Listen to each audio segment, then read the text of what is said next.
প্রিয় ভাই বোনেরা, আমি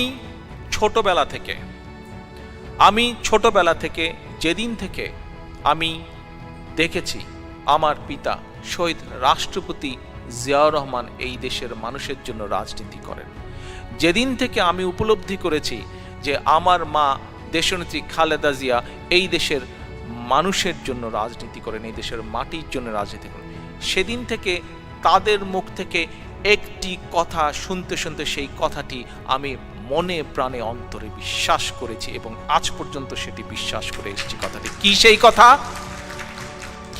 কথা? সেই কথাটি হচ্ছে বাংলাদেশ জাতীয়তাবাদী দল বিএনপি বিশ্বাস করে যে জনগণই সকল ক্ষমতার উৎস। আজ বাংলাদেশের জনগণ প্রস্তুত এই বাংলাদেশে মানুষের ভোটের অধিকার প্রতিষ্ঠিত করার জন্য। বাংলাদেশের জনগণের প্রস্তুত বাংলাদেশের মানুষের হারিয়ে যাওয়া বাক স্বাধীনতা উদ্ধার করার জন্য। বাংলাদেশের জনগণ প্রস্তুত যেই স্বাধীনতা সার্বভৌমত্ব ৭১ সালে আমরা অর্জন করেছিলাম সেটিকে আবার সুরক্ষা করার জন্য। আজ আপনাদেরকে সিদ্ধান্ত নিতে হবে, আজ আপনাদেরকে ফায়সালা করে নিতে হবে। আপনারা কি রেডি?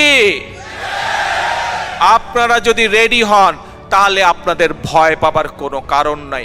কারণ একটি রাজনৈতিক দলের কর্মী হিসাবে, একটি রাজনৈতিক দলের সদস্য হিসাবে, একটি রাজনৈতিক দল হিসাবে সবচেয়ে বড় পাওনা, সবচেয়ে বড় অ্যাচিভমেন্ট হচ্ছে জনগণের সমর্থন।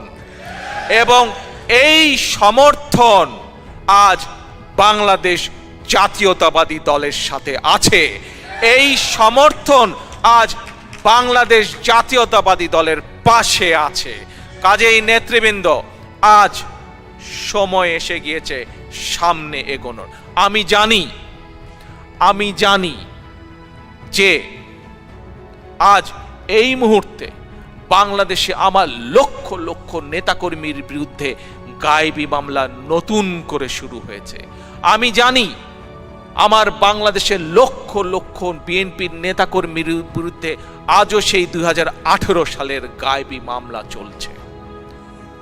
আমি সেই সকল প্রতিটি আমার ৪০ লক্ষ নেতাকর্মীর বিরুদ্ধে গায়েবী মামলা আছে।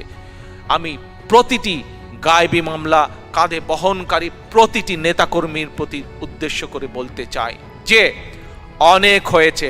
আজ জনগণ আপনাদের সাথে আছে, আজ জনগণ আপনাদের পাশে আছে। এখন আমাদেরকে ঐক্যবদ্ধ করতে হবে। এখন আমাদেরকে যে কোনো মূল্যে জনগণের চাওয়াকে প্রতিষ্ঠিত করতে হবে। আমাদের এবারের সংগ্রাম দেশকে নৈরাজ্য মুক্ত করার সংগ্রাম। আমাদের এবারের সংগ্রাম ভোটের অধিকারকে প্রতিষ্ঠিত করার সংগ্রাম। আমাদের এবারের সংগ্রাম স্বাধীনতাকে সুরক্ষা করার সংগ্রাম। এই সংগ্রামে বাংলাদেশ জাতীয়তাবাদী দল দেশের জনগণকে সঙ্গে নিয়ে ইনশাআল্লাহ জয়ী হবে। আল্লাহ হাফেজ।